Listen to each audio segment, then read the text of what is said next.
Okay, I can't even see a dang thing because that sun is blazing right in my face. So hopefully I can't even see anything. So hopefully I hit record and it's working. How do you get healthy? Um, you're going to have to prioritize on health, which is really kind of an alignment with nature as much as humanly possible within the confines of your own experience, where you find yourself now within the environment and the life that you've made for yourself. And you can acquire and adopt good habits no matter where you are. There's going to be some influences in the environment that are obviously fresh air is a really cool thing. Being able to get sunlight, obviously like year round or whatever, you know, is a good thing. These tropical environments are quite nice. It does seem that since we're hairless, monkeys, if you will, that might piss some people off, but, just take it with a grain of salt. But, we probably did quite a bit in the tropics. And of course, clothing, also many years of clothing would make a difference as well. So there's a lot of different factors there, but wherever you find yourself in whatever environment, you're going to have to create yourself good lifestyle habits. There's a lot of pressures, but really the main thing is that most of these habits are coming from within you. They came from society, they came from your parents, but now you're the one that's going to have to take responsibility for this stack of habits that you've got. And changing the mouth and changing the food consumption is one of the greatest challenges. Interestingly enough, though, control of the sense of taste leads to a lot of self-control in other areas of life, almost all of the other ones. In fact, the sense of taste triggers all of the other senses. They all kind of work together in unison, actually. One pleasure center or dopamine kick kind of branches out and makes you want to find more areas of pleasure. So it's kind of like the exact opposite of the hedonistic society that we live in now. Eat, drink, for tomorrow we may die, and pleasure yourself in any which way you can. But most of us know by now that we're mature that all leads to basically misery. The drugs, the drinking, the partying, the sexing with people that, don't have your best soul's interest at heart and doesn't want to serve you and all that kind of thing.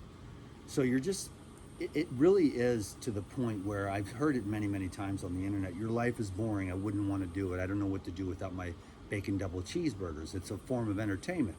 Totally understand it, totally get it. There's no judgment here, but the problem is usually those things are less than beneficial for real high oscillation in the cells and in the energy body, which then manifests itself as like cheeseburger body. So if you don't mind having the joy of the cheeseburger, you'll have to have the joy of the cheeseburger body, which has many different side effects. And so if you're willing to accept the side effects, a lot of people that reach out to me are not. They're overweight, they have a disease, and they don't want that. So they have to start making different choices and then being very persistent in the pursuit of creating new habits to set up a new trajectory. And then some of those are left behind. Sometimes there's relapses as an opportunity to learn and grow. But each mistake is another stepping stone to success, as long as you stay consistent with your desire to reach the top of the hill for health. So, you want to stay hydrated, eat light, eat real food. That's kind of one of the hardest things for people to do in a society like this. And it's not like the processed food doesn't go through and you don't poop it out, but there's a lot of effects that it has on consciousness, body, the tissues, the blood. And you're looking to make the blood as good as you can have it, the tissues as good as you can have it, and save your vital force by consuming food that's easily absorbable, passes through the system easily, leaving behind the least amount of residue, and then passes out of the bowels with minimal effort on the part of the vital force. So light, fresh food is really good to energize you throughout the day, to animate the body to get the things done that you need to do. So you've got the food, sleep is huge, and dealing and I wouldn't even say managing, I would just say eliminating stress by changing your consciousness, and that is just facing everything head on. Have a crappy day and be glad about it, because if you, it's kind of like your best day sober and your worst day sober and clear is better than your best day when you're high out of your mind, whether it's food, drugs, alcohol, pharmaceuticals, scrolling on the internet, anything that you do to escape. Learning how to just kind of sit there with it and learn to appreciate your own feelings, and whether they're construed as positive or negative. We all want to be kind of high and happy and joyful all the time, but the two sides of the coin. So you have to accept them. Pretty soon what you'll find, I think one of the greatest ways to get healthy is to find a middle of the road balance, almost like a letting go of almost everything, all the tightness in your life. So it's learning to unwind the nerves so that there is no anxiety and stress, and so that all the food digests whatever it is, you know, and the energy keeps flowing through the system, because those negative energy fields of hatred, which is a huge one these days, hatred, anger, fear, anxiety, and stress, all wreak havoc on the system, and then the food doesn't digest, and there are all these blockages in the system. So things need to be addressed from the level of consciousness. So be a witness and an observer, and just allow whatever comes to come, and allow whatever goes to go. So you're more in a free flow state. You're more like a witness.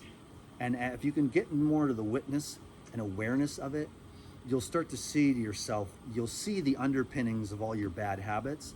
Then you'll see the negative effects as you imbibe in those bad habits. And if you just pay attention while you're eating the cheeseburger, eventually what happens is you're on your last time through the drive-through, you take one bite, and then your mind lights up and says, this is absolutely disgusting.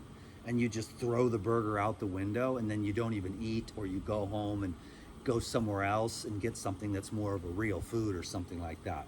And that'll eventually happen, but you just have to make sure that you're paying attention and you're staying awake. That's the main thing, is awareness, self-honesty, coming back to self-love over and over and over again, loving yourself no matter what the bad habits are, because they're just there. They're all there, and we all have them. And I've found in my own experience that the more you can accept them, just observe them, and not make a big fuss out of it, allow yourself to imbibe almost in a strange way, but be aware while you're doing it instead of fighting it the whole time, because what you're doing is making the payoff even greater.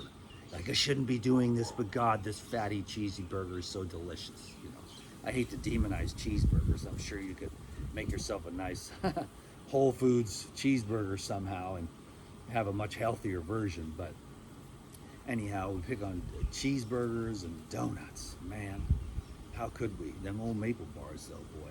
But eventually you want to get rid of that stuff, because you do want to feel good, and you can feel good, and you can lose the weight, get rid of the diseases, and eliminate a lot of the pain and the stiffness in the body that's making life uncomfortable constantly.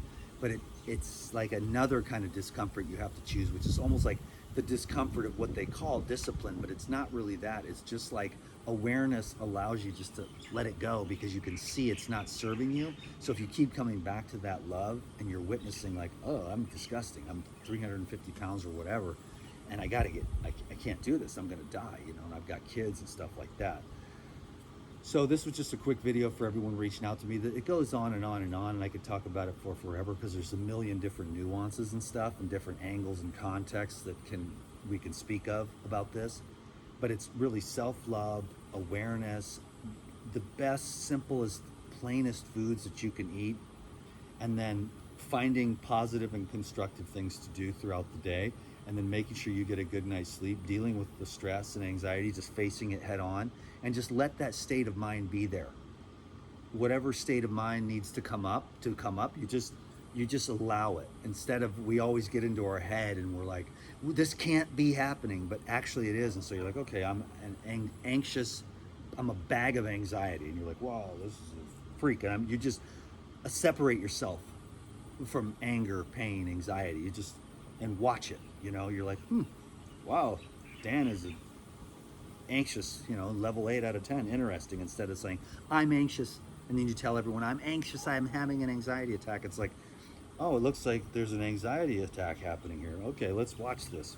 Wonder where that's coming from. You know, and that awareness separates it, and it lightens the load and it makes it less personal. We cling to the pain almost in a subconscious way, you know? And so just separating yourself from those phenomenon and not identifying with them or as them, you can just witness the anxiety instead of claiming it. Witness the disease in your body, witness the pain. Be the awareness that witnesses the phenomenon, and you'll create a lot of space. And that'll give you more room, wiggle room, and it'll help you to untighten.